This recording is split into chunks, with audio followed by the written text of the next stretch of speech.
excited Well, to be here. let's see. Officially As on in, the show. never a dull moment. It's both parties who give the sex. So what are you doing? Like, don't lie down there like a log, baby girl. You are faking it as if you are enjoying it. You are doing Let her be misbehaving there. If you look at her, I will look at you. You know, Couples are not sitting down to identify what the underlying issue is. Let me just know the thing that I will do to you when I come back, and you come back, you do nothing. First of all, I will say to any special needs mom, you need to love that child. First of all, accept the child. Have you subscribed to my YouTube channel? Abi, I should blow you powder. You know, I'm always mentioning this powder thing. It's original, though. If I play like this, you will just find yourself subscribed. Welcome back to my YouTube channel. This is your Winnipeg host with the most, and the show is My Safe Space with Edna. It's been an amazing series of episodes on this for this particular season, and I'm super excited. I told you guys that I had guests coming in. It's not going to be only me. I had guests coming in, and back to back, my guests have been giving hot gists on the show. With me are two amazing guests. Let's just say I saved the best for the last. But before I go right into that, have you subscribed to my YouTube channel? I keep asking, you want to blow you powder? And somebody asks if it is dusting powder. It's Agnesian powder. I'll blow you powder now. so that you can subscribe to my, click on the subscribe button. See that thing that says subscribe? Click on the subscribe button so that you are following each and every episode. You are not missing. Like, share, comment, share with your friends, your frenemies, everybody that needs to see this. I mean, what's hot gist with a cup of tea, especially in winter? You will enjoy it, don't miss it. But most importantly, click on the bell button so that you get notified when I put up a new post. Alright, when I put up a new video. And you're not wondering like, oh, when is the next episode coming out? When is the next episode? You get first-hand information about that. Today's topic is it's something you have had over and over again, but no one gets tired of hearing it because there are new dynamics, there are new inventions, there are new creations, there are new occurrences, there are new events. I mean, it's a wide topic, and I must let you know that 1 hour is not enough to discuss this topic. But you know how we do it on the show now. We talk about everything educational, inspirational, sensational, and all of that. The three together is what this particular topic is packed. But before we go into the topic, I want you to meet my guests. Welcome to the show, Nneka and Peace. So one by one. We'll do it one by one. Thank you very much. Are you ready to meet one of them? Nneka is, okay, let me start afresh. It's Nneka Ekpe. Oh, she's a wife, she's a mom, she's a sister, she's a daughter, she's a friend. I'm also a doctor, so I didn't fall from the sky. She's a senior policy analyst with the government of Manitoba. She's compassionate, she's purpose-driven, she balances career, family, and faith. Passionate about impact and service. She leads with grace, she leads with wisdom, and she leads with unwavering determination. I've been privileged to sit under few moments of ministration of Nneka, and I can tell you that everything in this profile is honest truth. Welcome on the show, Nneka. Thank you very much. It's so amazing to have you. Thank you. It's a privilege to be here. One more time, like I'm gonna feel you again. I feel blessed. I'm finding anybody feels you. I'm gonna feel you one more time. Thank you so much, Edna. Thank you so much for coming. Thank you for the My second guest, the profile long. As long as it is even the shortest. Chimo. My second guest is Peace Abraham Ajayi. Peace is a passionate advocate. She's an auditor, she's an entrepreneur, and trauma-informed mentor. I need to take that again. Trauma-informed mentor. and she's dedicated to helping individuals, especially women, teens, and youth break free from cycles of abuse and rediscover their purpose. Like, are you following? Yes, we are. As the founder of PIF Foundation, she's the founder of PIF Foundation. I went through that website and I was stunned, literally. She draws from her own powerful journey as a survivor of domestic abuse to create safe spaces for healing, empowerment, and personal transformation. With a professional background in accounting, and a deep commitment to social impact, Peace combines strategic leadership with heartfelt compassion.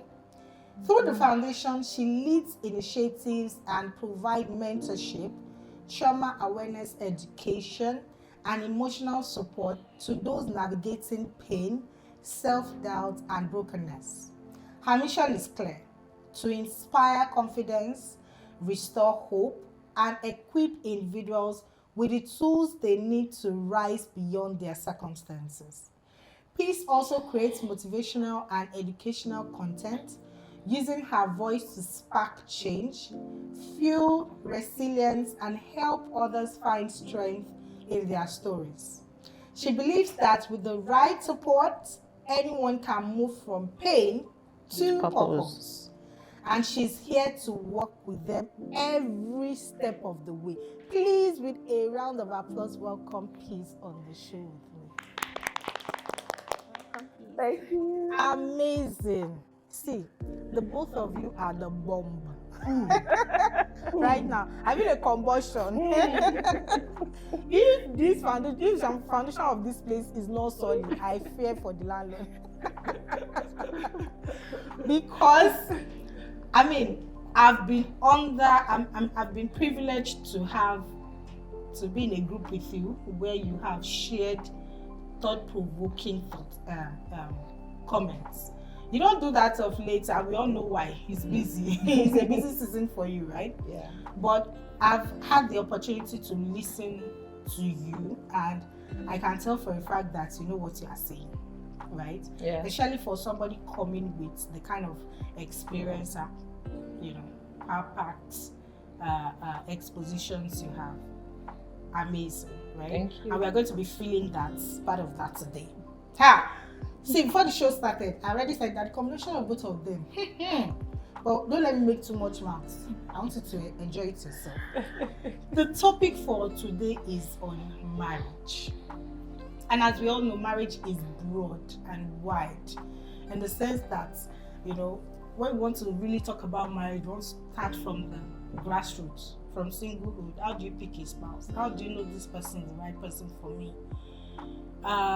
Today there are a lot of things prevalent in the society, but then nobody goes into marriage because they are expecting it to fail, right? True. But things happen. So somebody, a single person could ask, how do I know who is the right person for me to marry? So I want us to start a bit from the grassroots, maybe like a brief introduction, and using I'll start with you, Inika. How did you know your husband was the right person for you to marry? My God. I don't even know how I ended up in the marriage. And you know what? I like that honest answer. You know why I say that? So I met my husband at work. We used to work in the same commercial bank back in the day. And the first day I met him, so it was a custom there that when you start working there, that they'll take you around and introduce you to everybody. And the first day they introduced, like when they got to his seat, he said, I like this babe, she'll be my babe. And I was feeling like a very hot girl then. I was like, what's wrong with you? Like, I didn't think anything of it, but I told him that was that. So he was my friend. We're friends for years. My sister, I don't know how I ended up here. Why I say that is because we did not become friends because we thought we were going to get married. He was my friend. So it was easy. I was myself, he was himself. But one of the things that I saw, like you said, how do you know who to marry? Marry a kind person. Not someone who is kind to just you. You know, some people will be nice to you, and when they are driving on the streets, you hear them insulting people. You see the way they react to people that they feel is beneath them, the way they talk to their siblings, you know, and you think, okay, I am special. No, you're not. So I honestly think that marry your friend. Become the person's friend first, so you will know everything. I know how he acts when he's angry, how he acts when he's hungry, how he acts when he's happy. You know, there's no airs around us. So, and he knows all my strengths, my weaknesses, and is able to deal with it. So I would say, marry your friend. Money is good, but don't marry only for money. You know, so there are lots of things, like you said, is really broad, but I'll just say marry a kind person, be friends with the person, know who the person is without all the airs. And it'll be easier. You'll be able to tell all the holes around the person. You'll be able to tell the things that the person may not say to you. And then there's no rush. Some things you find out yourself, some things time will reveal. So, but my ultimate watchword is marry your friend. Thank you so much for that. Peace. What I'm going to ask you is, what does marriage mean? What's your definition of marriage? If peradventure you want to, you know, discuss with singles intending to marry, what would you tell them marriage is? Marriage is a partnership. It's a partnership you get into to become a better version of yourself. That's it. When you go into business, you're getting into business with growth objectives. You're getting into business with not just profitability in mind. Because if you're in business, there's something called profitability, which can be doctored. But more importantly, there's cash flow.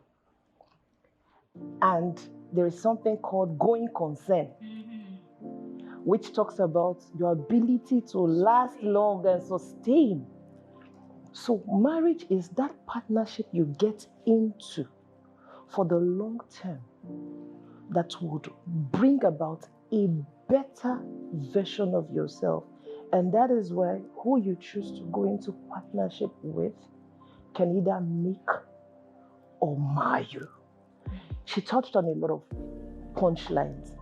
And if there's anything I'm going to pick there, yesterday myself and my mom were talking, and I said, I was talking to my daughter and I said, marry your friend. Mom said, who marries their enemy? Who? But what would help you know if this person is your friend or not? It's time. And she said it. She said, don't rush. Don't start out with the intention to get married to this person. Because when you do that, what happens is you are blinded by your feelings and you don't hear what you're supposed to hear. You hear what you want to hear.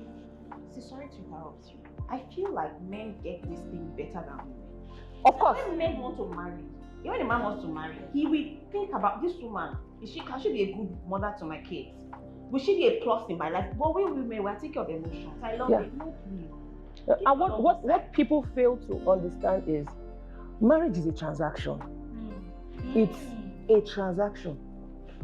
We look at it like, no, there's no give or take. There is give and take, because when a man sits down to marry, he's not marrying just because of love. Men are more logical when they make this decision. He's not marrying just because of love. Hey. He's ticking a lot of boxes. Yes, Are you compatible with my family? Do you share same goals? How do you treat my friends? When I'm with my friends, how do you feel? Do my sisters like you? Does my mother like you? A girl will fall in love and push all her friends away, push her family away. A guy will not do that. Yeah. So when you get into marriage, just look at it the same way you look at a business. If somebody comes to you to tell you, I want us to partner to do this business, you would not just say yes. You would want to ascertain this person's values. What's this person's respect for time? What's this person's personal goal? Is this person driven? Have integrity. Does this person have integrity? Some people will marry Yahoo boys, but they will not do business with Yahoo boys. Exactly. So I don't know. We women were funny. We were very funny because I'm thinking you can see this thing clear. You will make good decisions for your career. You make good decisions for your business. You make good decisions everywhere. When it comes to Marriage. you suspend your head and say, "Oh my heart, my sister, keep the heart." Yeah. Hey, Yeah. Think with your head first. Yeah. Because when the chips are down, love will not be enough. Because there's some days you wake up and you just ask yourself, what am I doing here?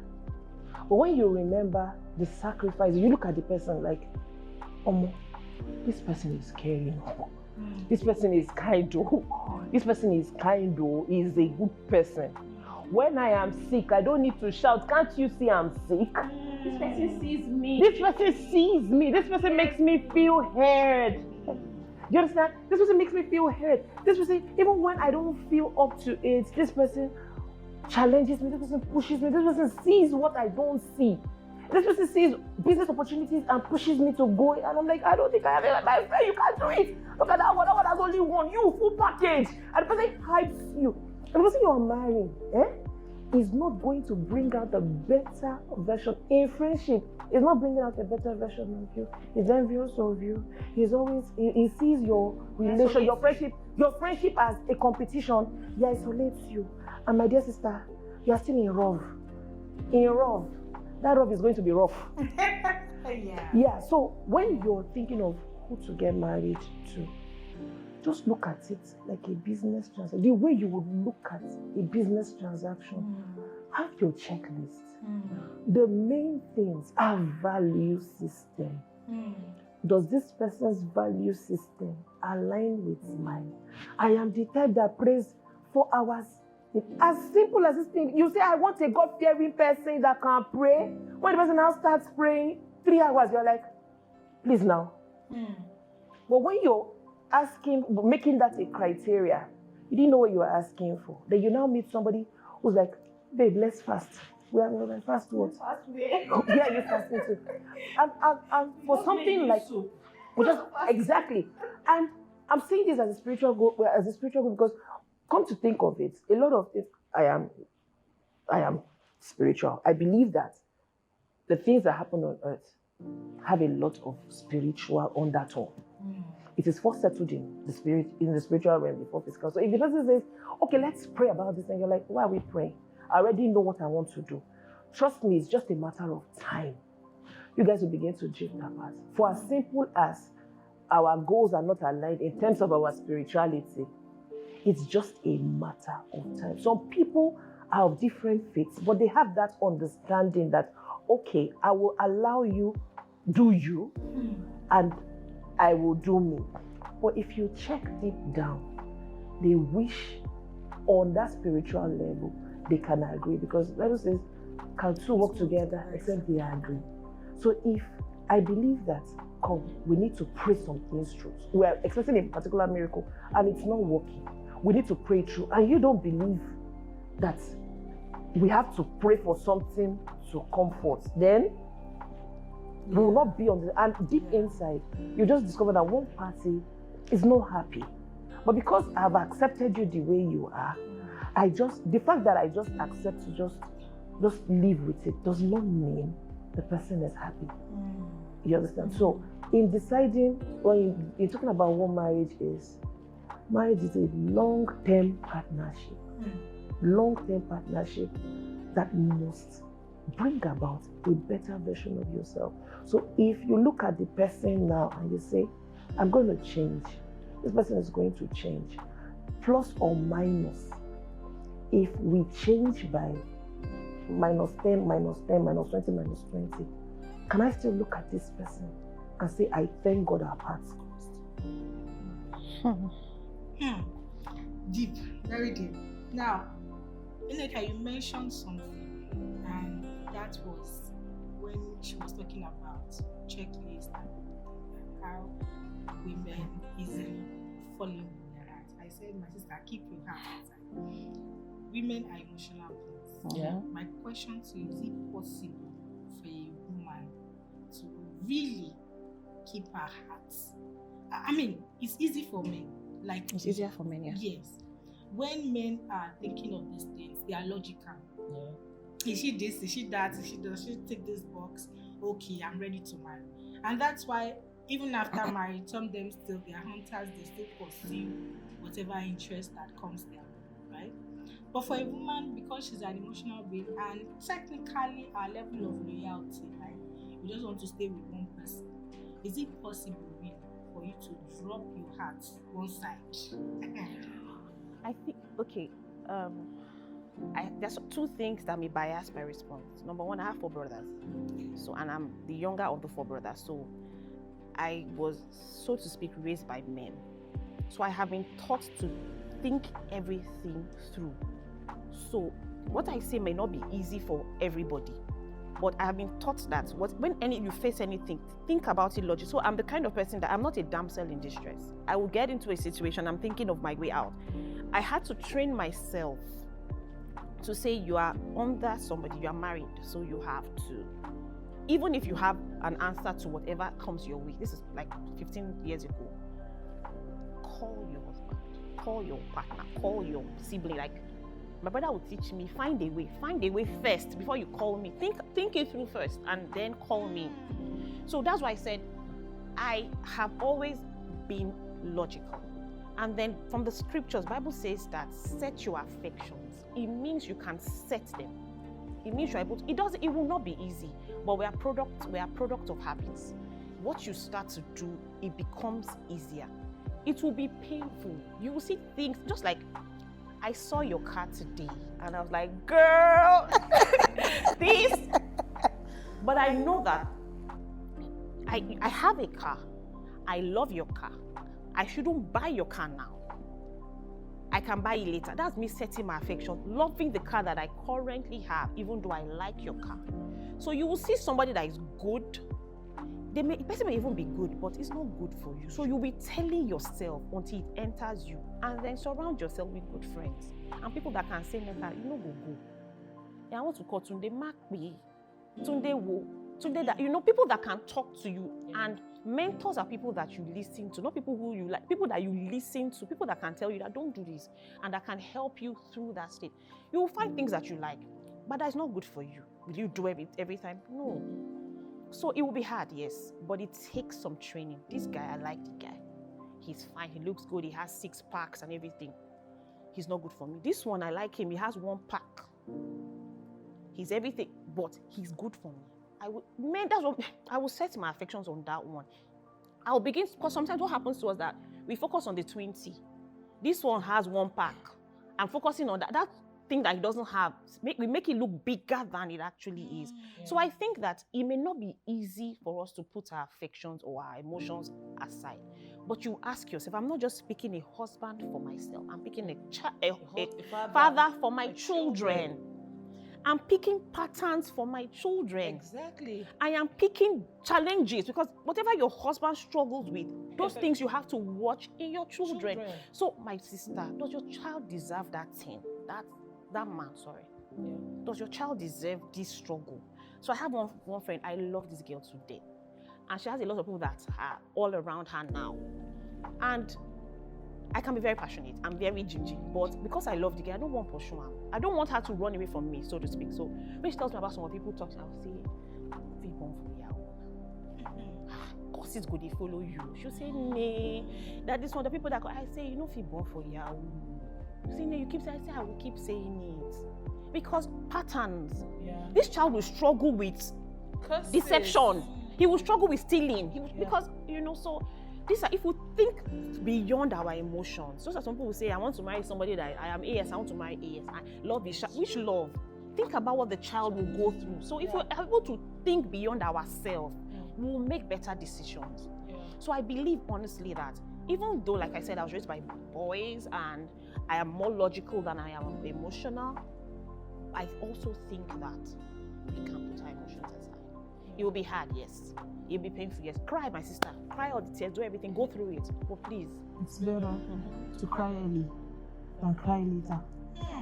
Because if we go deeper, This will just stay. We will just stay on this place. We'll not move anywhere. Let's bring it home.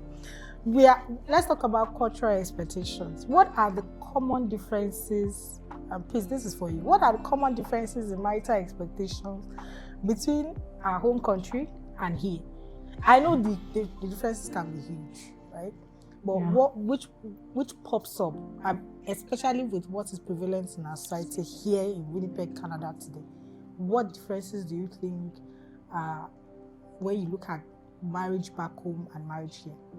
Like back in Nigeria, I believe most of your audience are Nigerian. In case you don't know, we are Nigerians. We are Nigerians. So back in Nigeria is a patriarchy kind of culture. And it's just maybe recently that men started to help out, maybe our generation started to help out. So for those men who are still very, very cultural, if they come into this kind of environment, they would find, not me, they would find it very, very difficult. Because in Nigeria or back home, we have support system. We have housing. We have a gitman. We have relatives. We have some, like I had a nanny and I had the housing when I was in Nigeria. So you have lots of people around to help you. You go to the salon, you do this, you do that. Here, it's not like that. So when you get here, the cultural shock first hits you. Then the bills hit you. In Nigeria, God usually touches people to bless you. That's what I make sense about me. God can just say, "Come, let's go and eat. Let's go and eat. Let's go." You know what shock I had when I resumed at work? We're like, "Oh, and we're having team lunch. Can you pay? Let's go." So I went, I picked my boss is like, my boss is like, everybody, let's go. Your boss pays.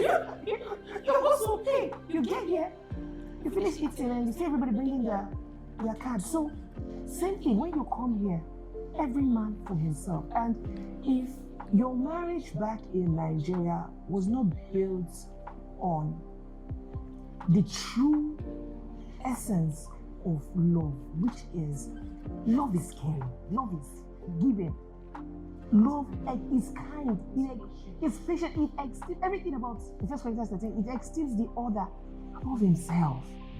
If your marriage is not built on that, and you're still back home and you're planning to come, please don't come home. Because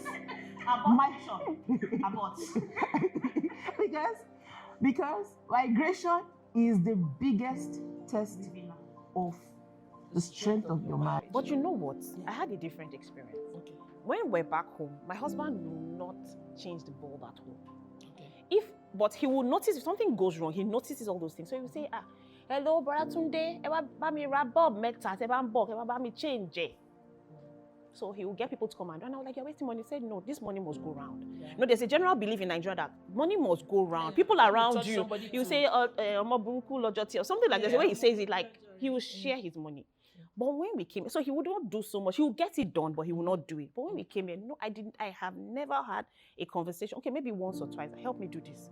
Nobody said anything to him. He would bath his, and my kids are really young. When I got here, my second child was below 2, so we're still doing diaper and all this business.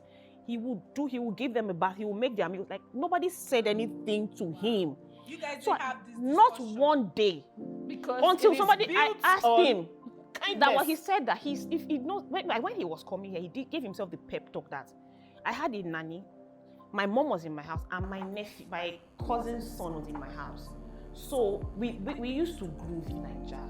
We didn't used to take care of children. We used to groove, like from one grove to the other. My husband is a town boy. He knows people. He's very out there. So we're everywhere. But one event, one person is doing VIP tickets everywhere. We're going now.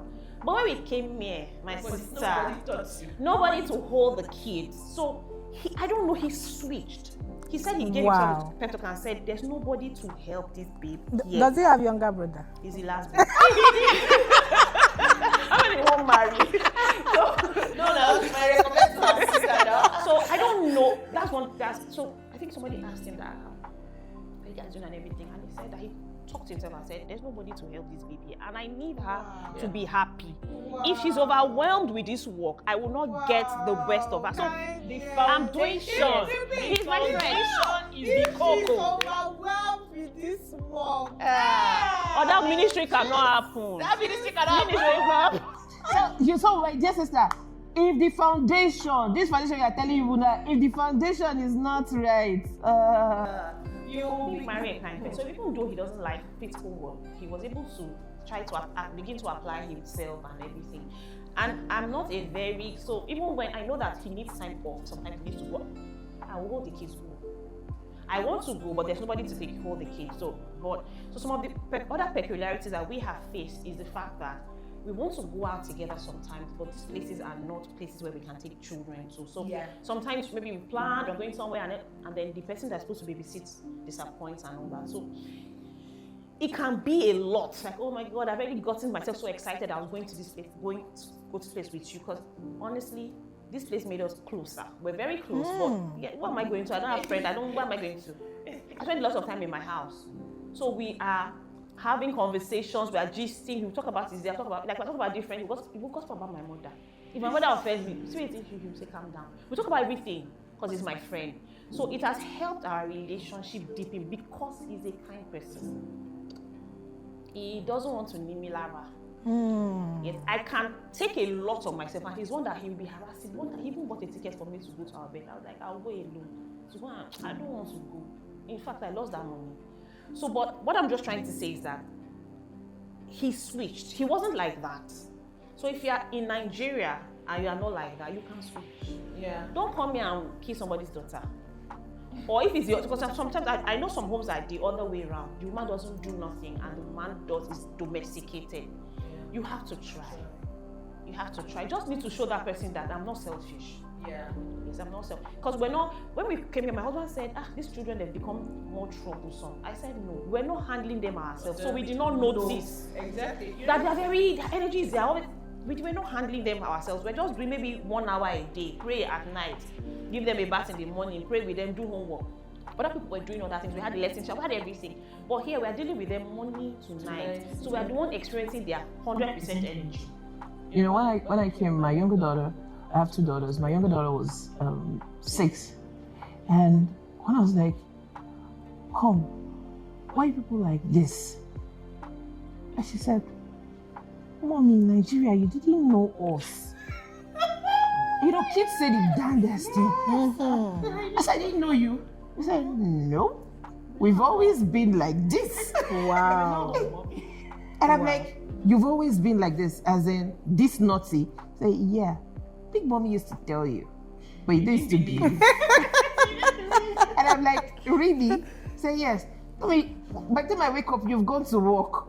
When you come back, before we sleep, sometimes when I'm already sleeping, you wake us to pray. Then I'll go sleep. Then on Saturday, you go for your ACCA lectures. Then you come back, then you now start packaging beans and everything. And Sunday, you go for your lectures again, and you come back and you kiss us. So the times that we see you, we have good behavior. And I'm like, they even have your routines in mind. of course. And she told me, "You did not know us." And I'm like, "Oh, yeah, now I know you." So another thing that relocation does is that when people are in Nigeria, they don't really get the real gist of how the abroad is. It's just like somebody in Ado Ekiti now. I schooled in Ado. Somebody in Ado Ekiti, and he has friends in Lagos, and they're like, Lagos is a land of opportunities. It's a land of opportunities. It's a land of come. When you hustle here, you make money. That is true. When you now get there, the first thing that slams your face is house rent. Like, why? You pay commission, you pay agency, and why are they collecting all this plenty money? You pay agreement. Then you now see the money that you used to buy one big house, you use it to get one small tiny space, and you say, "Okay, where's the hustle? Carry your gala, we are going to the streets." You're like, "Is that the hustle?" You understand? So that's how it is. And for a lot of people, Canada is not a place that, sincerely speaking, that you come. Canada is. I'm not trying to discourage anybody from coming, but the truth is, it's an economy for younger people. So when people who have matured like us now come in with our spouses, and in Nigeria, let's say our spouse was doing a very good job, the way they paint Canada, when you're in, because when I was in Nigeria too, I thought that the way they are saying Canada, they are looking for people, they have the jobs waiting. So as you're coming, you are chartered accountant, move. We're waiting for you here. You understand? It's not like that. Yeah. So for us women, because we have that internal capacity to multitask and to absorb shock, if we can go through labor pain, we can go through anything. Because we have that internal capacity, we can stomach it. We can turn concussion into jollof rice. Yes. And tell the children, it's It's jollof jollof. rice. This is party Jollof. And burn it very well. So Smoky jollof. it will be smoky, you understand? But men don't have that kind of capacity. So they come in here with so much expectations, and the reality hits them. Not all men that come in here, the women And are while able we can do survival jobs, they cannot. Especially where the ego comes in. Oh, Yes. you mean me as a bank manager back home? I will now start washing bomb here. Yeah. So women can I just need to get in. I will grow. Yes. And that's why you see that you have a lot of women coming here and they are thriving. They start, and before you see Jack Robinson, because what makes you it's inside you. But you know that this society also favors women, if we're going to be honest. So you get more opportunity. So if you are applying for a job, they will give a woman more opportunity. So aside from the fact that we It's even in the declaration. Yes, if you Employment for a woman, declaration. you get the chance first. Yeah. So I don't think it's totally that some men are willing to do anything. When we're back home in Nigeria, I think one of our colleagues lost his job, and then the guy was hiding from his wife. He didn't know how to tell her anything. So my husband spoke to him one day. The guy is a senior colleague, and he told him that, bro, say even if now, So you did not steal money in this bank. It's just that you were really high up there, and they were trying to share something. Some men can actually really do anything. But you see some men can actually really do anything. But some men, Most men, not some men. Most men have ego. Most men have You know ego. what? Ego is good. It's ego that will make a man say, you know what? I don't want my kids to be embarrassed in school. Like when we're back home, I don't want them to embarrass in school. I would do anything to pay their school fees. That is not the type of That's not ego. That's not ego. That sense of responsibility. Yes, that's not ego. That sense of Ego is I can't bring myself down to do this kind of job. So I'd rather not do. There are. I can tell you for a fact, there are lots and lots of men who relocate from Nigeria here and don't do jack. Yeah. They don't work. And that's what Because that's the ego. That's the ego part. And they were walking back. Yeah, they were working back Yes. home. The ego part is I can't bring myself to be doing this kind of Okay, so they'll job. be here for years and they will not work. Oh, Yes, and their wives will And be they'll be working. getting some and they'll be and their wives will be And their wives will be working. working. Who's paying the bills? The wife. The wife is paying the Yes. bills. Yes. My sister, marry well, no. Don't marry Sofana man. I like that. So far about. Serious. Yeah. Serious. Yes. That is the You will watch me reality. wear myself down. That is Yeah. the reality of so Yeah. many women. in this really Yeah. In this Winnipeg and in this Canada. And so people, and you even come back from work, they'll ask you to make food. My dear. That's Sofana man. No. Should I shock you? Shock me. I'm already shocked. Should I shock you? Like, you shocked me already. I know a lady in Toronto who say pounds yam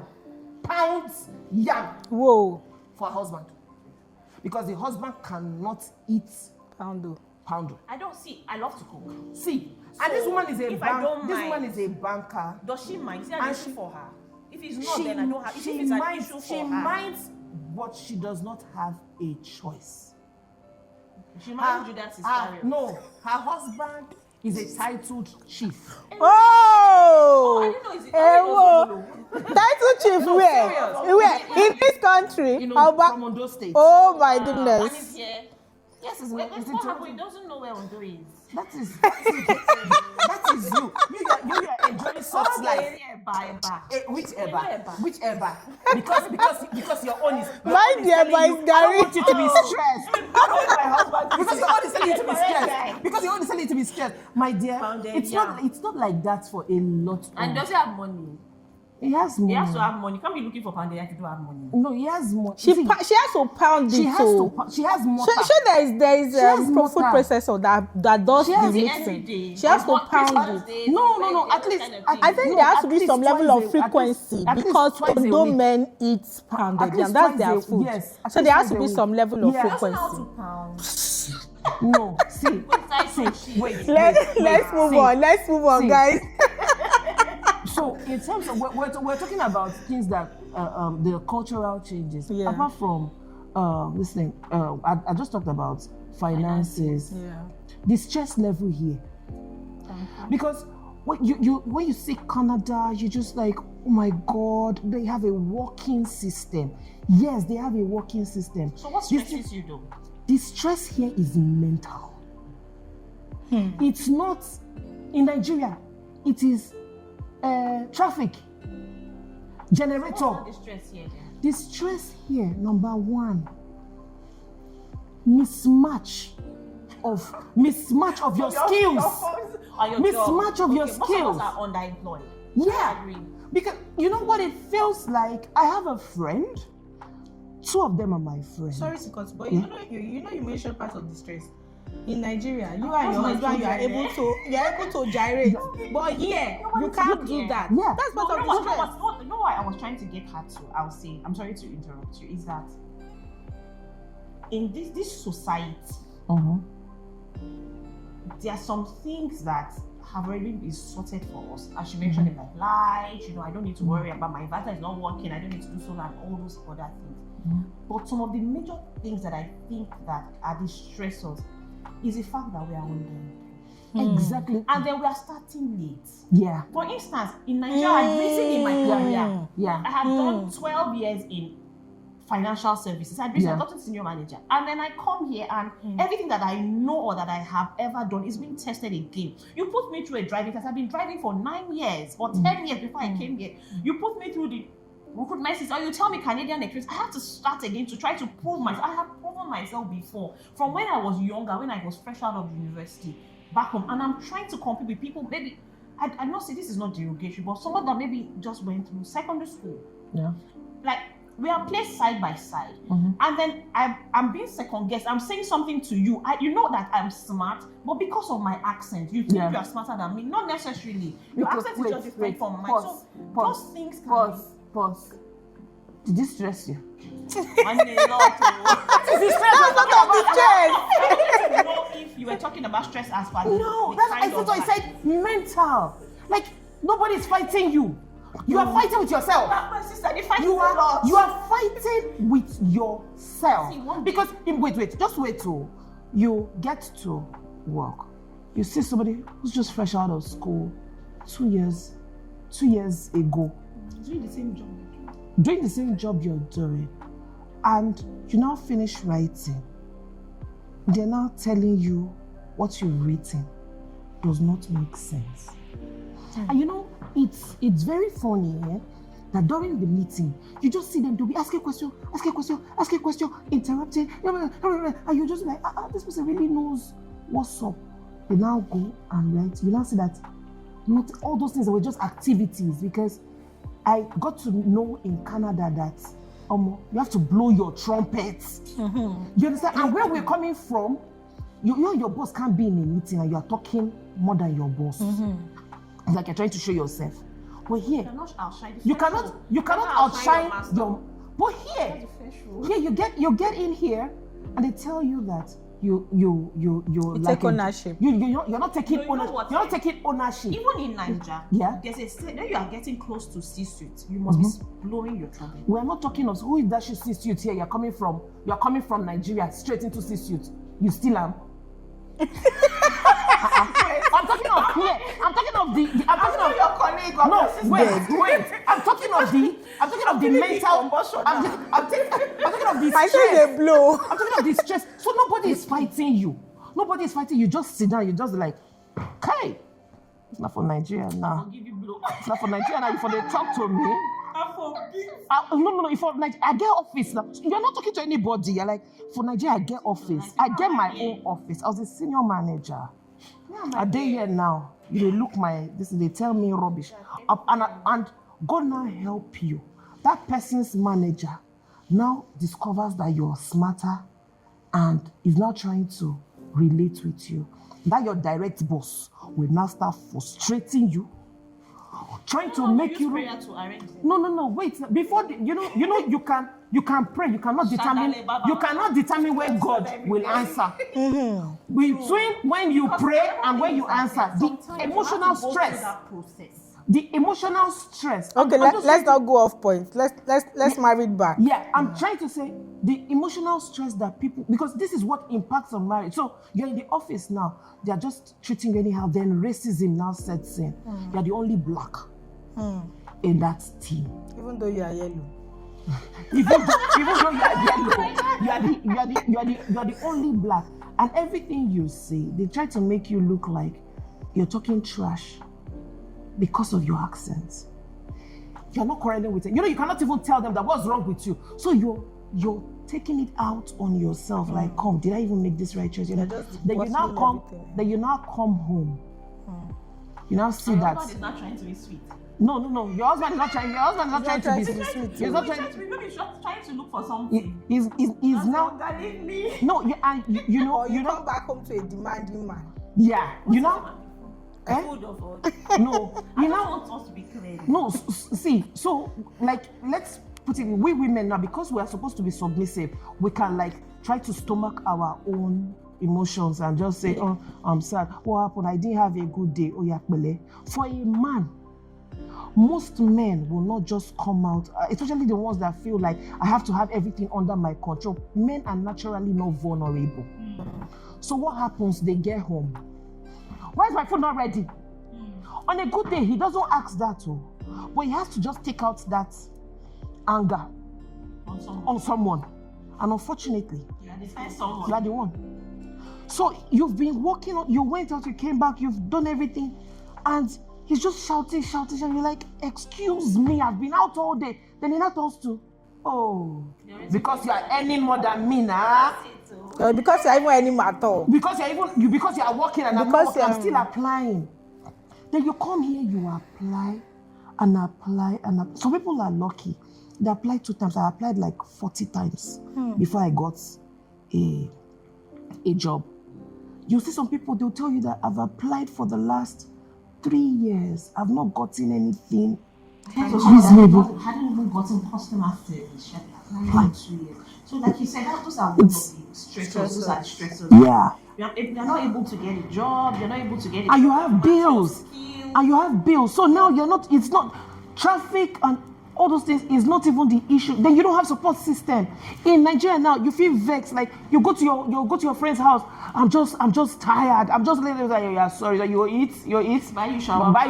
Give you something. You go to your parents. You're like, sorry. Now your parents are in Nigeria. They have expectations. Your friends have expectations. So you can't even be calling them. After all, at least you did there now.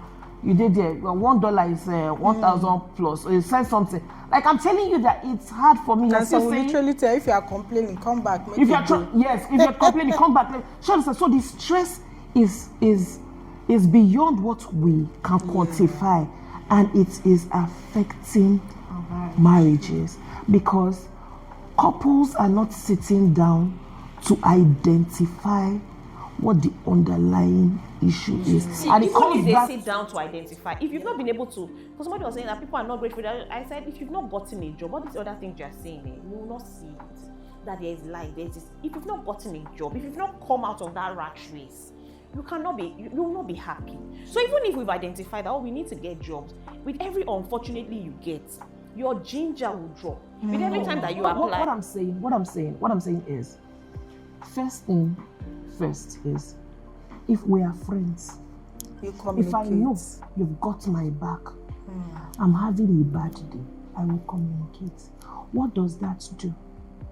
It helps you know how best to help me. Yeah. It helps you articulate, okay, my wife is not happy today. Yeah. What can I do to make her day better? Yes. But if you don't, So like what you're saying is communication is very key. In the light, in the light of this, let's talk about how can marriage be made stronger, right? Especially in this part of the world. How can that bond grow? How can people, bridge that reoccurring distance? Because some have it good and some have it bad. Like bad. There's a huge gap. Some are just cohabitating. Number one, it still goes back to the foundation. If we are running two different agendas, we cannot work together. So no matter if marriage is a union of two willing parties, they know that the road is not always going to be smooth, but we will work it out.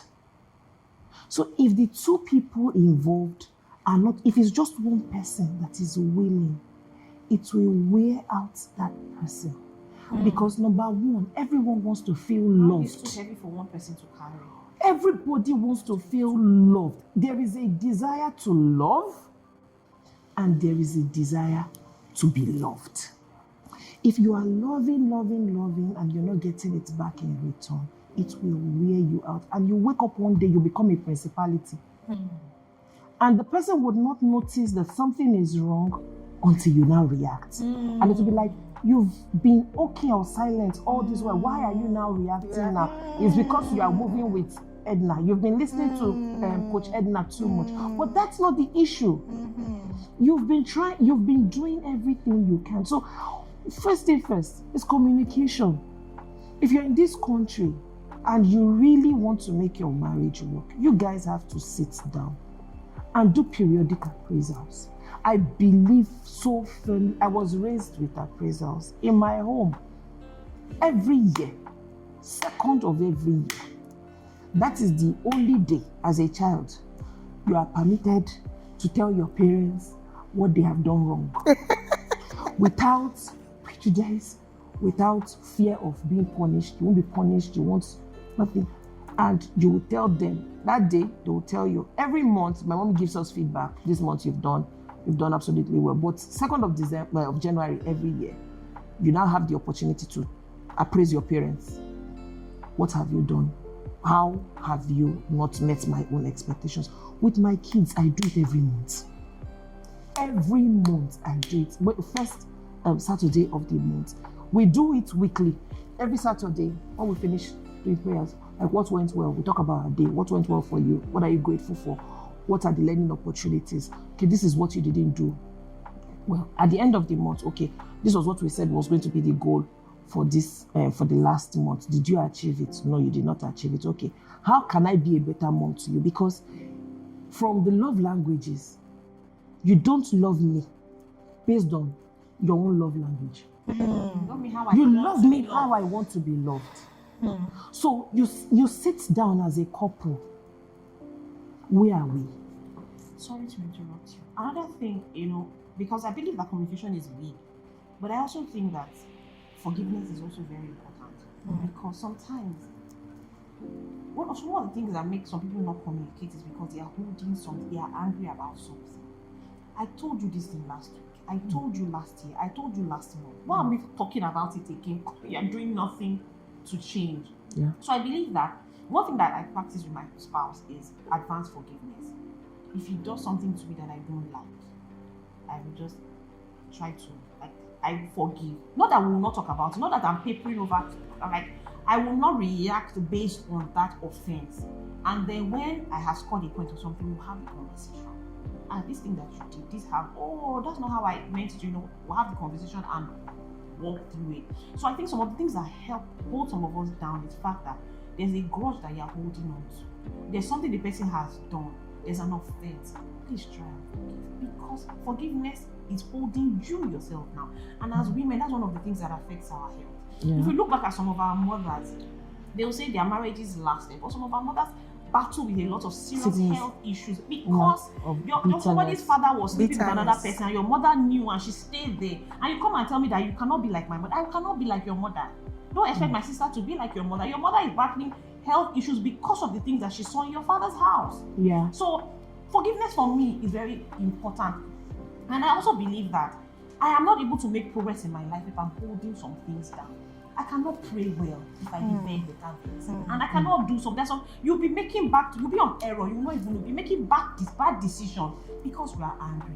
And my sister, your children can see. If you are staying in a bad place, your children can see. And Yeah. they will think that you are patterning for them how they will. They will think that this is how How it should should be. Yeah. Meanwhile, it shouldn't be that way. So if you are not able to forgive, please, whatever it is, if you are not able to forgive, try and move away or move on. Because you are modeling for your kids how their own marriage will be. They will think that it's okay for mommy to keep married. It's okay for daddy to offend mommy and mommy says nothing. They can see. Yeah. They can see. They can sense these things. So Excuse me. please. So, in talking about forgiveness is easy when you have a willing party. You said you would talk to your husband about it. You can talk to him about it and go to bed and sleep because you know that he does not. Exactly. You know that. You know that deep down in his heart, He has heard he has your best. interest at heart. It's difficult. He has heard you. He's not misinterpreting. He's not you. misinterpreting.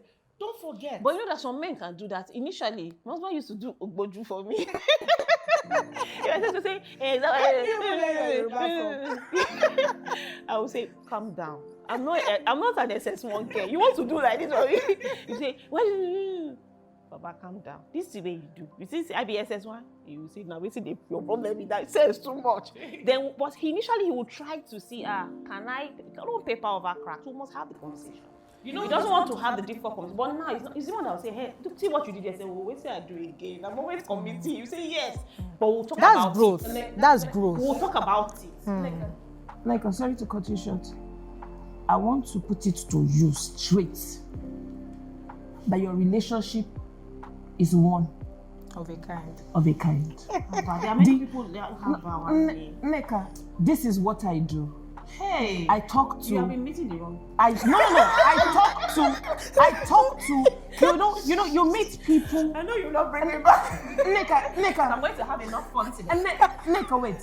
Neka, I want to let you know that a lot of people put on masks. The way you came But now. see, wait. people that have good marriages are silent. Hold on. They're not people that have good Hold people. on. People that have Chere good issues Godi. are louder. Cherigodi. But you have good marriage. You Cherigodi. Cherigodi. There are a lot of people who can't have a conversation with their spouse. Does the spouse stammer? What's the problem? The spouse does not stammer because the spouse has anger issues. You know, that's why you take you back to what you said. Partnership. Yeah. Look well. No, now Patience, don't forget. We're not talking to now. Our viewers are not just singles. So now We have a lot of people that Who have are made the ready mistake. who have made in it. They are already in it. Do you understand? You are talking from an ideal situation. So now There are lots of people in a married. non-ideal And don't forget, situation. people change. When you plant corn, the corn that comes out is not 3. You plant 3. You wait for some time.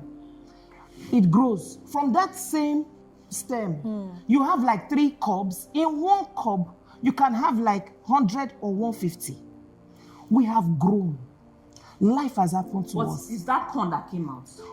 Not Corn. yam. Yeah, corn. So what I'm Wait, saying is that wait. in that corn, the essence of that corn is preserved. I like that you see the optimism in The everything. person did not necessarily See, change. It's I not like that you see the optimism money in everything. emphasizes what that person has always been. See. But we are blinded. Hold on. I like that you see the You plant optimism corn in and see cassava. everything. Wait, hold on. Okay, you marry Ekwensu now. You come tomorrow and tell me that one thing do one thing. Wait, hold on. See, I want to paint real scenarios for you. Yes. You get married. Do you know there's something called love bombing? Oh, Have you met a narcissist? You did not marry a narcissist, so you don't understand. No, see. So I'm speaking for those. A gynecologist has never been pregnant, but will take delivery. He doesn't know what pregnancy is. So I don't need to be in a narcissistic relationship. A gynecologist that is a male. A man, yes. A male gynecologist. But he knows what the process is like. He's able to guide someone through. He's able to tell you experience this, and then. So I don't need to be in a narcissistic relationship. I'm just saying that I will shoot you on this one now that you have said. I will shoot you. I will shoot you on this one that you have said. Eliza will not become a crocodile. Hold on. He will just become bigger. Hold on. Eliza can become a crocodile. How can Eliza become a crocodile? Hold on. Tell me how. See, let me make you wait are already there. Listen, just calm down. Maybe it's money that reveals. This not that. Okay, one of my friends, her husband is cheating.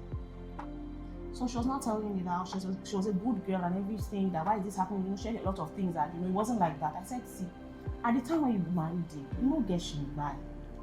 So those things may have been there, but he cannot afford those excesses. Yeah. So because this thing has happened a couple of times, and so she's telling me that she has never said this aloud to anybody, but she feels like she made a mistake. And correct, babe, she be Christian and everything. They are Christians and everything, but the guy keeps falling. And she's saying that, that's how come she did not see that? I said, at the time when you married him, he was not doing he did not have money, he did not have property, he did not have anything. Some of these things are there, but money that is the revealer. He could not afford it. But my point is that he did not change. Those seeds were there. Yeah. But she wouldn't have known. That's what I'm telling you. That except something pushed it out.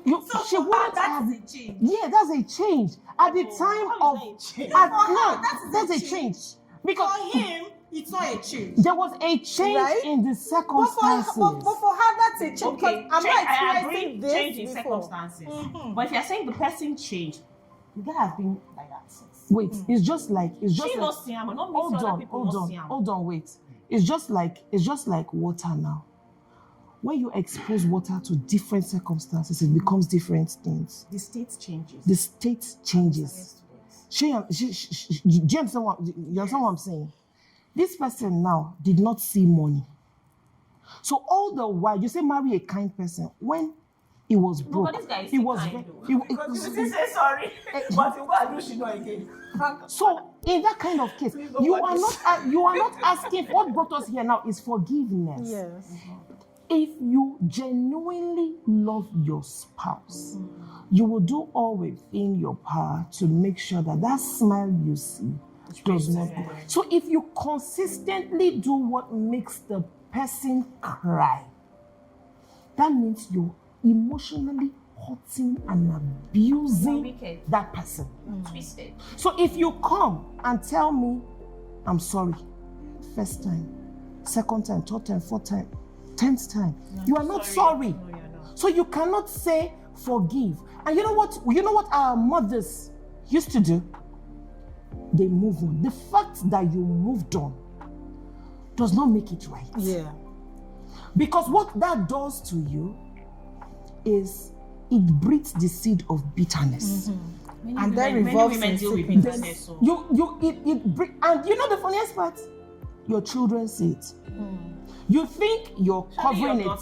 You think you're covering it. And the sons may not see it though. And you know what? No, the They can be blinded. the sons see it. You know what happens? They grow up. Let me face the sons. The sons grow up and marry somebody and expect that woman to keep silent like their mom. because their mother kept silent. A man has told me that. I don't know why my wife is making a fuse out of nothing. My father had several women. I knew of my daddy's concubines and my mom stayed. So why is she making noise? Then the girls grow up getting attracted to abusers because they feel like this is how it should be. This is the norm. Have you heard girls tell you that I like men that can handle me? Go and check.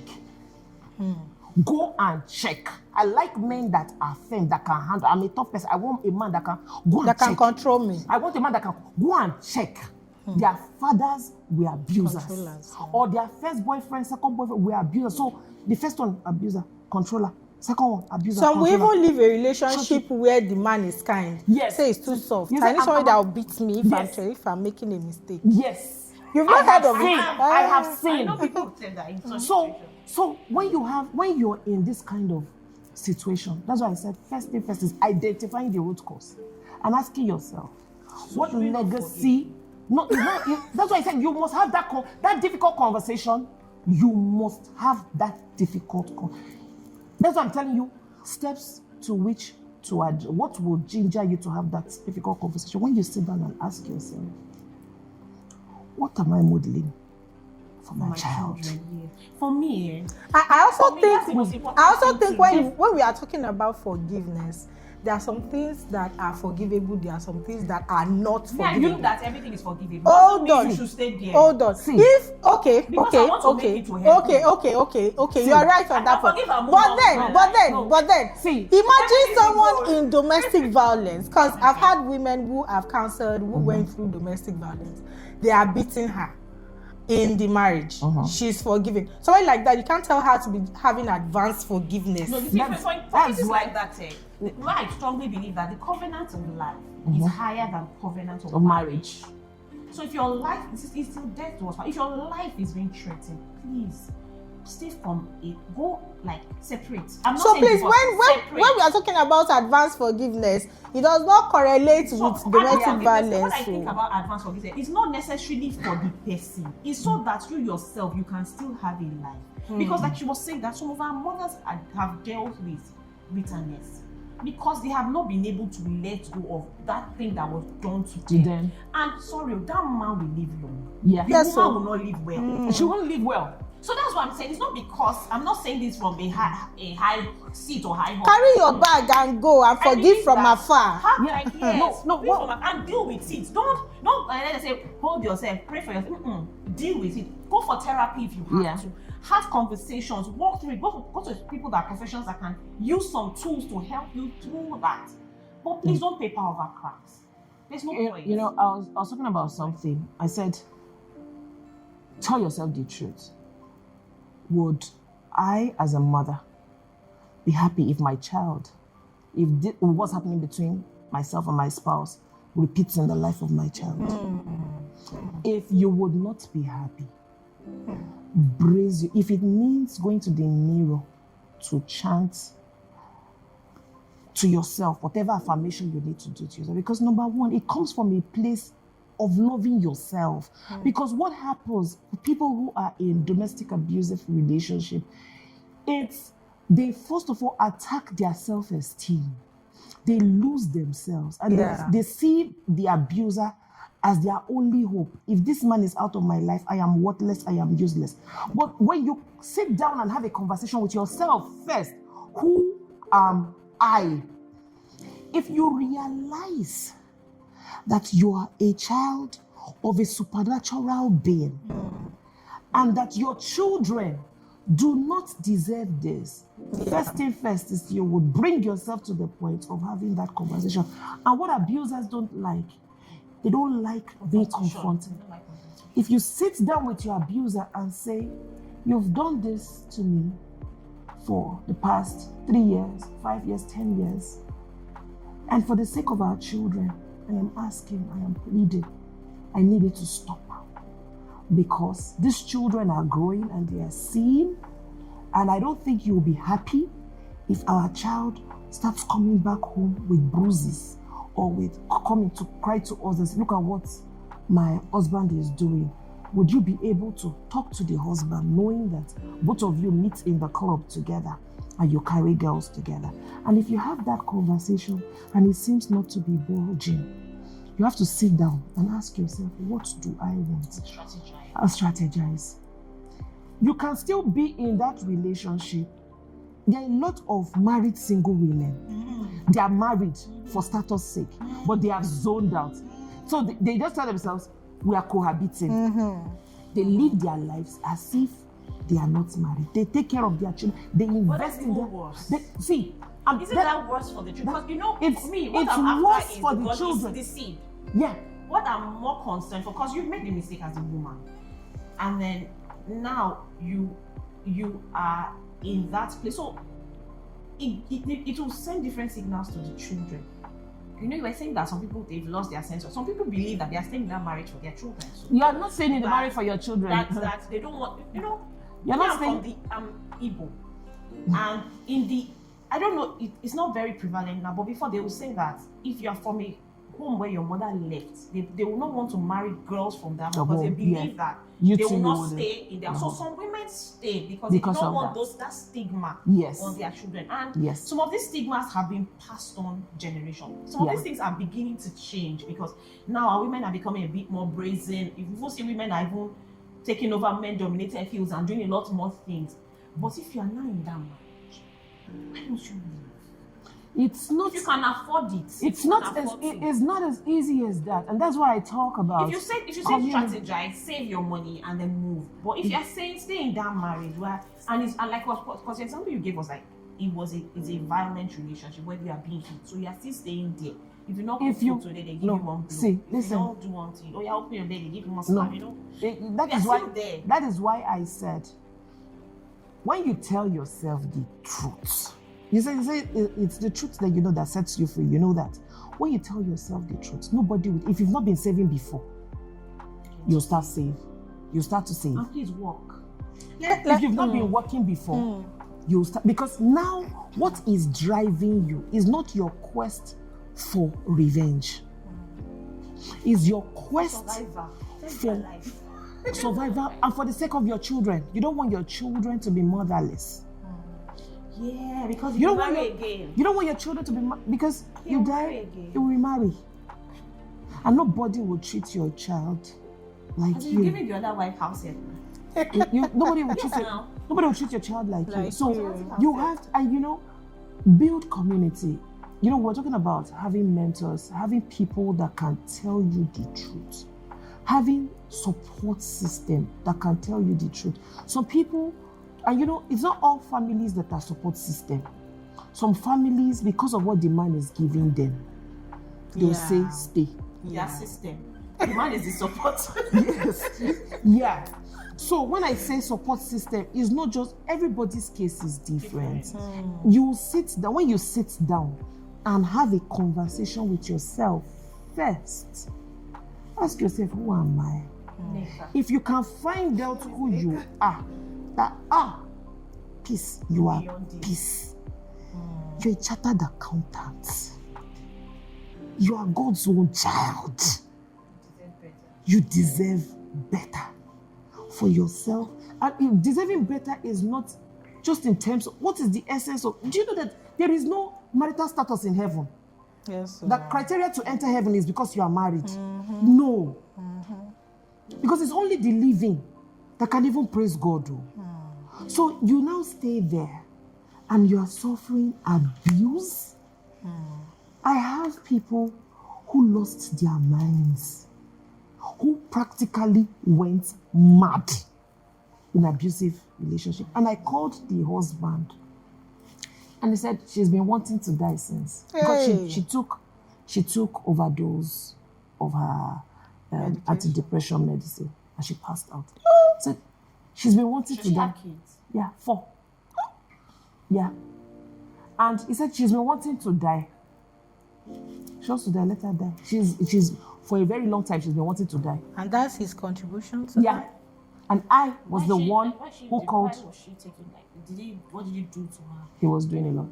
I can't say it all. Cheating, beating her. I can't. And to make matters worse, the man is a clergy. Yeah. Yeah. Oh, okay. Yeah. Let's So let's put a pause on that. yeah. Because, like I said, this topic is so big, broad, and wide that I'm sure that 1 hour is not, it's not enough to unpack it. But let's round up with this. There is something that is very prevalent. I mean, if we don't mention this topic, is an offense on this episode. If you don't mention it, a lot of people come here married. I mean, from back home, come here married. I'm sorry. And marriages break. Yeah.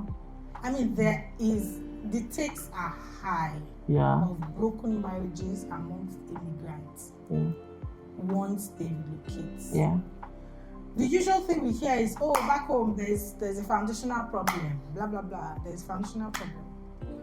So there's a foundational problem I didn't leave. You now came here and decided because you just be shocked. Oh, divorce here, divorce there, divorce. And I'm like, would they still have been married if they did not come here? In most cases, the answer is yes. Yeah. They would still most likely be married. Yeah. So why is it that when people come, because it's a tag. It's Yeah. a tag that I'm not comfortable with, Yeah. right? Personally, I'm not comfortable with it when you hear a lot about people. When you hear the story behind the person leaving, you can't tell the person to stay. You can't tell the person to stay. I mean, the stories can be so heartbreaking. I begin to wonder, why did you leave sis? Do you get? Yeah. So why is it that we have so many broken homes when relocation occurs? Why is there so much high rate of divorce? Because back in Nigeria, the society, our culture, our spirituality, our religions don't support it. And we're so much keen to what would people say. Then you want to go and report to the policeman who is also beating his wife. They tell you, madam, carry your matter. They go out and say, family matter. You go home, your own father was cheating. So your mother will tell you, your father, you know your father's story. You ought to leave because he's cheating. Why? Do you know how many STDs that he gave me? I did not leave. So why are you going? I tell you that I was treating STD when I was pregnant with you. I was treating STD when I was pregnant with you. I did not go. If I had gone, you think you would have married. People would have tagged you, a child of a single parent. I stayed because of you. So we just be telling God. So you have that kind of thing. You go and meet your pastor. Pastor is telling you, don't worry, just stay. And by the time you get closer to the pastor, you see that the pastor is even doing worse things at home. So the society, there's no law, there's no accountability. You come into this system, the system is already tensed on its own as an immigrant. You come in here, there is law. Your husband beats you in Nigeria, you go to your parents' house. Your parents will be like, why did he do this? He now comes to just double. They'll not call you. And I say, he has begged. Oh, yeah, a dark one. Yeah, go, yeah. I said he will not do it again. Yeah, go. Here, he beats you. There's a penalty. And the children being raised here, it's not like the children back home. They teach them in school. They teach them what abuse is. I had a case where the child was the one that called the police on the father. Because she was like, no, he's gonna kill my mom. He's been doing it. So the mother was like, no, he's not being doing it. He said, Mom, you're still lying? You're still covering up for dad? Do you want to die? Do you want to look at the bruise here? Look at the bruise here. Look at the mark here. The daughter was telling the cops, pointing area. So when they saw that the mom was covering up, they took the kids. They took the kids but since both of you are highly responsible, then we'll take your children. Yeah, you're not. And it just boils down to loving yourself. And you brought children to this world. Do you want them to carry on? Because we don't know the impact of trauma on individuals. A lot of people are just walking trauma that they don't even know that they have. It's when there is a trigger and they react, you will now be asking, what did I do? Well, it just reminds them of something that had happened in their childhood that they just swept under the carpet. And they now start taking it out on an innocent person who does not have that kind of baggage. So when people get here and they're not even willing to identify what is the root cause of this issue, we're having frictions. Every time I say this, you react in a particular way. Why? And he now says, okay, That's where discussion and love comes in. Like, okay, you know what? I think it's not your fault. Did something happen in your past? Okay, I was raped. You expect a woman who has been raped, every time you come, you touch her, and you're saying, every time I want to sleep with my wife, she's always very tense, she's always very this. Because you don't know the impact, or maybe she told you, but you did not internalize or research on the effects of rape on a girl child, or a child who lived with his or her uncle, and he was always being beaten, and he has scars on the head and everything. Because of when you're like, it's just beaten, but you don't know how that thing had impacted on the person. You're like, my husband came here, he's not even willing to try out for new jobs, and you've not sat down to understand the why. You don't know that there's so much spoke negative words over him that now he's not just living in imposter syndrome, he has become imposter syndrome himself. And you're wondering why he can't help. So when you sit down and have those conversations, and this is what a lot of African Nigerian families don't have. You have that patriarchy, this thing. Nobody can come and advise me on something. The person that we are going to go and meet for counseling, he too is going through problem. The doctor that is treating you is also sick, but he's treating you. He's trained for that. You go to a trained person, not just your pastor, because your pastor might be a pastor, he's to shepherd the flock, but he's not a trained therapist. He's not a trained therapist. There's something I think about what you've said so far. I think that some of the reasons why these things happen is like it doesn't show back home and it shows here is because of the culture of shame. Yeah. We have a culture where we take on shame for things that happen. So somebody is humiliated back home and the person is blame you because you're going to blame the even victim. before they are even blamed. They feel some kind of shame. So like here, sometimes I talk to my colleagues and they tell me about their relatives that are not doing so well. My brother is an addict. They say all those kind of things. And I tell myself, say, if I have a brother who's an addict, you can never hear it from my mouth. It's that same culture of shame. So some people will stay in marriages of things that are not working because they do not want to be shamed. There's no shame for leaving your marriage here. So people will more readily leave their marriages if they come here. That's one. Then, so during COVID, a lot of marriages, we saw the cracks in a lot of marriages because we're not going anywhere. You stay house with your spouse. So if it's not working, it will be evident. Yeah. But back home, we're doing a lot of activity, going in the morning, coming in the evening, going in the morning. We are not really dealing with your spouse. So some of the cracks were not as evident as here. How many grooves can you, in Nigeria, you can go for groove every day, but there is not so much here. So you are actually facing your decision, the person you married, more often. So there's more likelihood that you would have more clashes and then have opportunities to either communicate or separate because of those clashes. So those are some of the things that make it more obvious that marriages are not working here. And then here, some women were basically dependent and then they had gone through some things in their marriage. So when they come here, they do not forgive. And they believe that now I'm making my money, you are not making your money. I will show you shaggy. Those things that you did to me in Nigeria when you were the breadwinner, I will show you here. So I've had cases where some people even report their spouses for things that did not happen. Because another thing, that's one of it, because the society also puts women, then animals, then men. I'm sorry. That's the truth. If we're going to be unbiased here. True. So if a woman says so, even if it did not happen, we have had cases of people reporting in the UK where women will say, okay, she wants to show her husband because her husband did something. It didn't really happen, but those are some of the things that have made it a bit more, because most women can sustain themselves. Say, oh, you get the child benefit, you get all the benefits. Okay, I can. And if you go and tell them that your husband is not doing well, you'll make him pay you something. You know, so those are some of the things that make people a bit more prone to shout if things are happening. And like she also said, this society is more structured.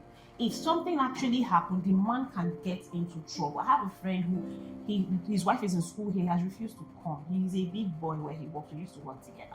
And every time he gingered the guy, he said, I don't want to, like he's afraid that maybe one day he will offend his wife, she would. And then he has left his big job, you know. So some of the things that the society here promotes promotes those kind of things. So I believe that, yes, the marriages here, see, it's more obvious because we spend more time with our spouses and all of those things. But I also believe that there's a way. Yeah. It doesn't have to end that way. Amazing. On a final note, right? Yeah. Because we are way past time. But in final note, do any of you believe that there can be rape in marriage? Yes. Yes. Nneka, do you think there can be rape in marriage? If she says no and the man goes ahead, it's rape. Yeah. But sorry, I don't want to just say yes. Why I will say that? Because I was taught during my marriage counseling that if your husband makes an advance at you and you're not able to provide, you're not able to provide or satisfy his sexual need, that if you say no, don't just say no. Say no with time. Say, I feel so and so tomorrow. And then when you get to that tomorrow, be the one to initiate it. Because you have put his hand on the ground. You've told him no, so But that doesn't mean that what I'm just trying to say is that you can say no and then offer something else. But if a man is even now forcing you, that was an ambush. So, but then if there is an outright no from the woman, not for probably any reason, but she says no, and the man still goes ahead. I know a case where the man will drug the woman just to have anal sex with her. Yeah. On this note, thank you so much for coming on the show.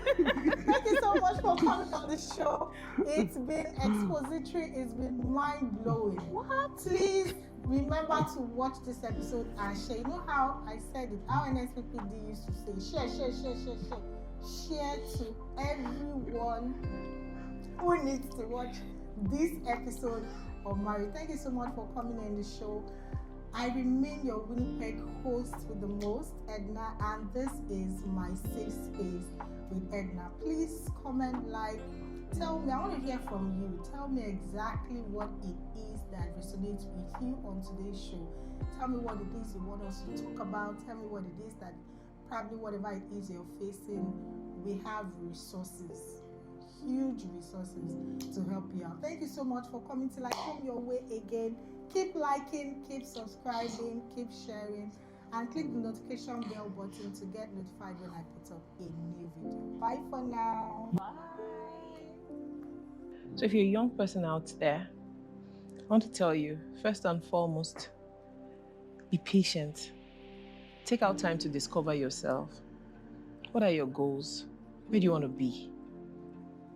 Then make sure that whosoever you are interviewing for that position of your future partner aligns with your goals, aligns with your core values, and above all, make sure that that person is kind and has the fear of God, because when the chips are down, is he someone that God can talk to? Is he someone that God can say, you know what, forgive in the measure that I have forgiven you? If he is not someone who has the mind of Christ, my dear, also run. Question. What do you say about women who marry men that are older than they are? So it's our culture that made it seem like the man has to be older. And it was like a strategy to make submission easier, because he's older than you, so you are most likely to say sa to him. That's what our society have. But I'm a Christian and there's no scripture that says that should be the norm. But yes, there are situations where she's richer, she's older, and she's smarter. Those kind of marriages can work, but it will take a lot of work on the part of the woman. So because you have to submit. So submission is not slavery. Submission is not demanded of you. Submission is only submission when you offer it. So if you tell me kneel down and you are my elder sister and I have not submitted to you, forced me to. But if I come here and I'm trying to offer something to you and I kneel to you, I have submitted. So submission is when I give it to you, not when you enforce it. So she must be able to say, you know what, I'm older than you, but when it comes to decisions in this home as it concerns marriage, I will bring forth my strong points, but I will still submit what I think is superior judgment to yours.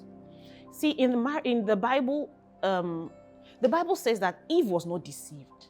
It was Adam, Adam was not deceived, but Eve was deceived. Adam knew that this thing was wrong, but he wanted to please his wife. And he ate it and it's stuck in his throat. Until today, men deal with Adam's apple and all the consequences of sin. So I just think, what I'm just trying to say is that if he had taken his rightful place, like he had said, put his feet down and said, no, we're not going to do this, we will not be going through some of the things we are going through today as women and men. So I think that, yes, a woman who is older, it can be, if she's able to submit, if she's able, there will be issues where times where he will think that, oh, you are insisting because you are older than me, or you're insisting because you are richer than me, or you're insisting on your right because sometimes I think that our processor works faster than men's own. You tell your husband something, you say, I'm thinking about it, Baba, why are you thinking about it? I've thought about it and I have an answer already. But you are taking 3 or 4 days. They are slower. Faster doesn't mean our decisions are better. Not necessarily. So she will be smarter. She will be richer. But you have the choice. It's still your choice to decide, I want to marry this man. So choose a man that makes good decisions, that have sense.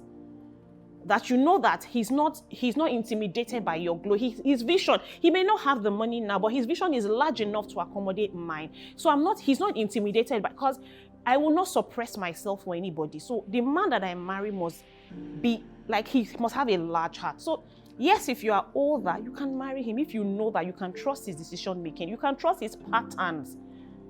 You can see that he may not have money, but he's steady making good decisions. He's making progress. He's not, I want to, I plan to. He's taking steps and you can see progress. So yes, I believe that it's okay to marry a man who you are older than, if you know that you will be able to deal with all their company, and people will talk. Oh, maybe she knows serious. People will say funny things. If you know that you can shut your ears to those things. But if you cannot submit, please don't. I do not think there is an ideal age gap. It's dependent on what the lady is able to deal with. I know some people will say 2, 3, 4, 5 years, but some people are 5 years younger than you, or 2 years younger than you, or 6 years younger than you, and they are very sharp. So it depends on what you as a woman is able to deal with. And those gossip will come. Your children will hear about it, and all those things will come. Just the one that you are able to deal with without bitterness or anger, that you will not look back and say, oh, I snookered myself. Marriage is so broad. The topic is all encompassing. And like I said at the start of the show, an hour is never enough to unpack what exactly this episode has to offer.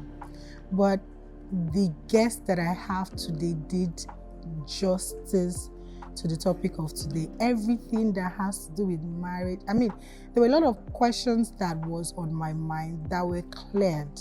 Even before I wanted to ask them, there were a lot of discussions, from communication to compatibility. It was so broad. I learned so much. To forgiveness. If I'm going to talk about my take home from discussion today, to be the part where one of my guests mentioned advanced forgiveness. But then, do advanced forgiveness work for everyone? I'll leave you to answer that question. Has advanced forgiveness worked for you?